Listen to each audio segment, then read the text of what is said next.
All right, third video here. I want to show the continuity. Basically putting a jumper on the speedometer ground was actually pretty easy because it's an actual screw. But if you're trying to reconnect a ribbon that no longer has continuity, and the way you check that, you can either touch one of these probes at the bottom, or on the top, you can actually go into the plug itself. But these are basically the bottom ends of the plug. I have the top piece of ribbon stretched back out of the way just so I can see. I just used a little alligator clamp clip to get that out of the way. The ribbons come out really easy. Just be very careful because you can actually crack one of these, because this one in particular is 30 years old and they're relatively exposed behind the dashboard. So this particular Jeep that I bought about 2 weeks ago was used a lot. So it had a lot of exposure to the elements. It was not a driver, it was an off-road toy. So it had a lot of abuse, but it can be fixed.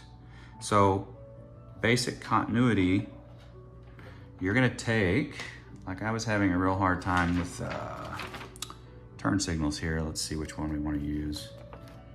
So I'm actually gonna go to my drawing. It's a little more easier for me to follow. Put it in front of us for a second. We're gonna look at we'll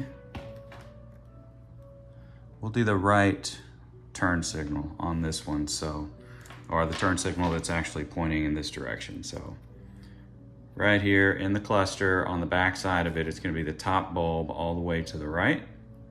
And then when I look at the top, you've got one that's got 1, 2, 3, 4, 5, 6, 7, 8, 9, 10, 11 pins. And I've numbered them 1 through 11, and then it goes down, 1 through 10, and then 11 through 21, sorry about that.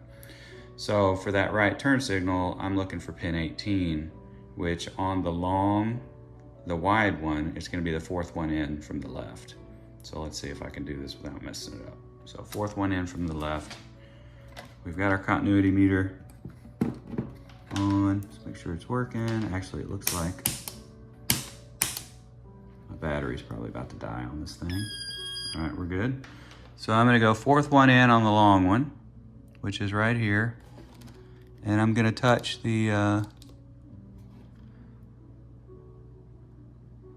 let's see if I can get it through there.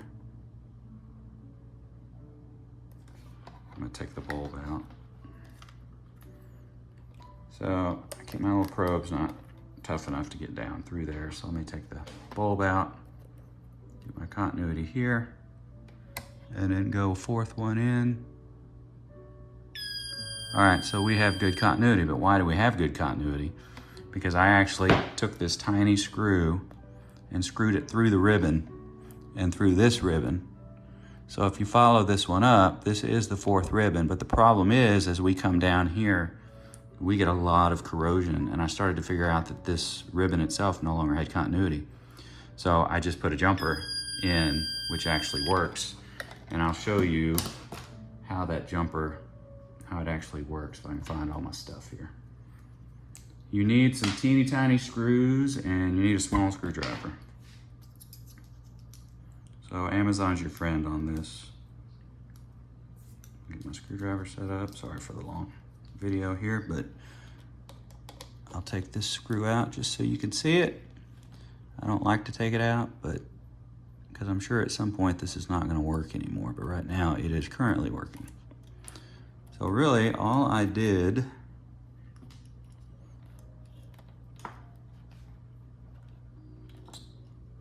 I took an ice pick style punch. I punched a tiny hole in the middle of the ribbon, not real heavy, just enough to penetrate the ribbon and penetrate the plastic so my screw could bite into the plastic and pull in. Then I took my garage door wire, which, here's kind of a close-up that I'm using. Let's see if I can find it here. Garage door wire, it's a solid wire just because for me that's a little bit easier to work with than the braided wire. So a little bitty screw goes in. Now I'll look on my box here and I'll tell you what size these screws are. I used some wider screws that were tiny like this, but they were pan head screws. And the problem I had is that they would touch multiple wires. So this particular one is skinny enough that it only touches the one wire. I wouldn't get it monster truck tight just because it might tear up the plastic. And once that's in there, I'll check my continuity again. All right, I got it. And you can go another way to check it. So screw head here at the socket, and I'm gonna go up to the 4th lead. So boom, we've got continuity now, and I did not have continuity before. I'm gonna end this one because the video is getting kind of long.